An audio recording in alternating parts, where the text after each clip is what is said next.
Bonjour les Verseaux, j'espère que ça va bien. Un beau tirage d'aurore, un aurore d'Isabelle Serre pour savoir d'où vous venez et où vous allez. Donc, comme d'habitude, on commence avec les vies antérieures. Oh, guérison d'âme. C'est pas ça, parce que ça veut dire qu'on guérit toute les vies antérieures. Mais pas toutes, là. Wow. Mais on guérit une grosse partie des leçons qu'il fallait apprendre par nos vies antérieures. Prison. Ah, on se sentait emprisonné. Guérison par rapport à ce sentiment-là d'être pris. Ville. Moi, la carte de la ville, ça me fait toujours penser à quelqu'un qui se réfugie dans l'anonymat.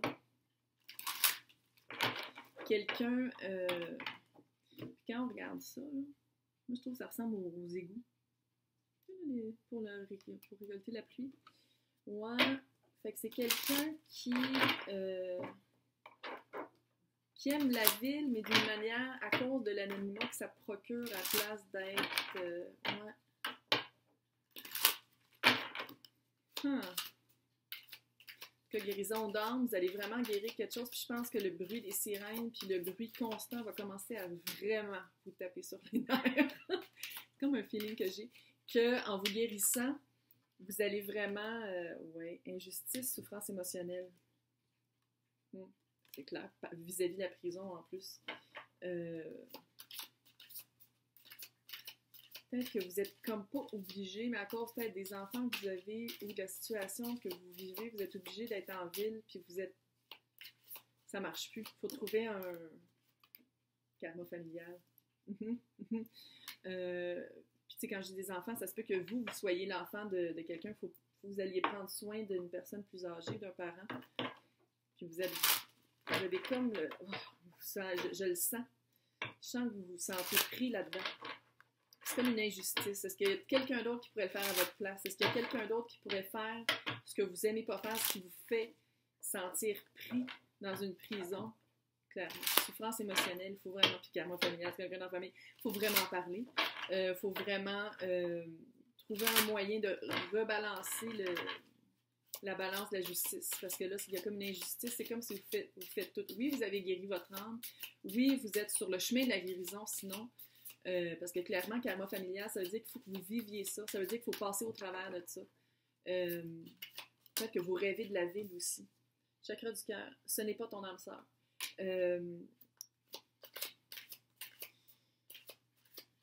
Si l'emprisonnement est par rapport à une personne, ça veut dire qu'en ce moment, il va falloir peut-être faire des petites coupures. Des coupures dans les relations, des coupures dans les... Une autre personne perturbe la relation. Ouais, ça c'est vraiment par rapport à l'injustice. Il y a quelqu'un... Ton âme sœur n'est pas prête. Voyons, qu'est-ce qui se passe? Qu'est-ce qui se passe? Hey, Verseau! Wow!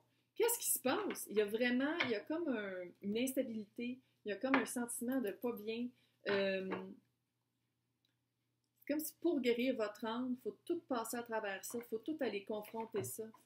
Il faut vraiment bien guérir les blessures du karma familial. La souffrance émotionnelle, là, c'est pas une super belle carte. Là. On va regarder ça de plus près. Ça va pas bien. Non, ça va pas bien.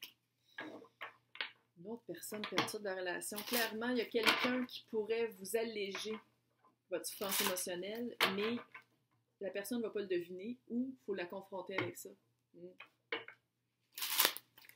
Ce n'est pas ton âme sœur. Peut-être que vous voyez quelqu'un.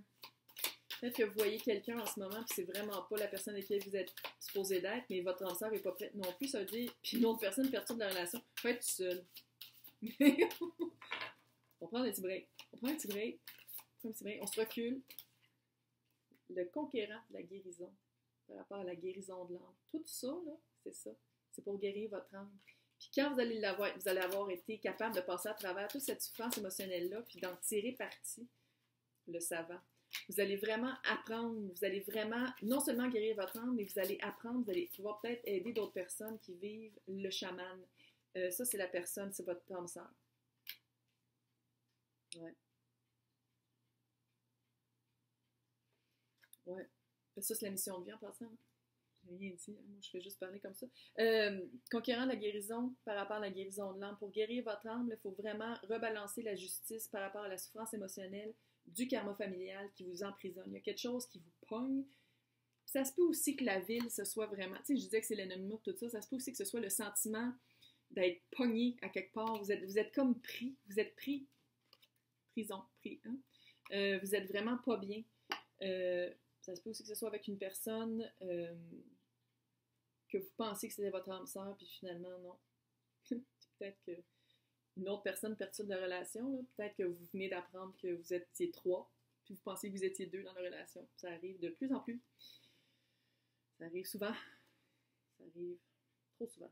Mais votre âme sœur n'est pas prête. Mais votre âme sœur, c'est quelqu'un qui est chamanique. C'est quelqu'un qui a rapport avec tout ce qui est le balancer. Chaman, balancer la noirceur et la lumière dans chacun de nous. C'est ça, chaman. C'est vraiment quelqu'un qui marche entre deux mondes et qui est capable de faire la part des choses.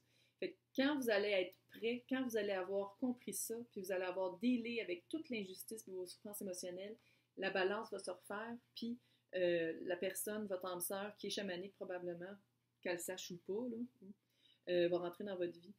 Mais vous êtes conquérant, ça va marcher, là. Vous allez être capable de vous guérir de cette situation-là. Mais il y a comme une lourdeur par rapport à la famille, puis il y a une lourdeur par rapport au non-dit. Il y a un gros non-dit. Il y a un gros non-dit. Comme si vous aviez peur de confronter, vous avez peur de faire face aux vrais problèmes. Il faut le faire, là. Il y a une fille que tu connais pas sur YouTube qui te le dit. Je pense qu'il est temps que tu le fasses. Donc, je vais vous souhaiter bonne chance et j'espère que ça vous a aidé.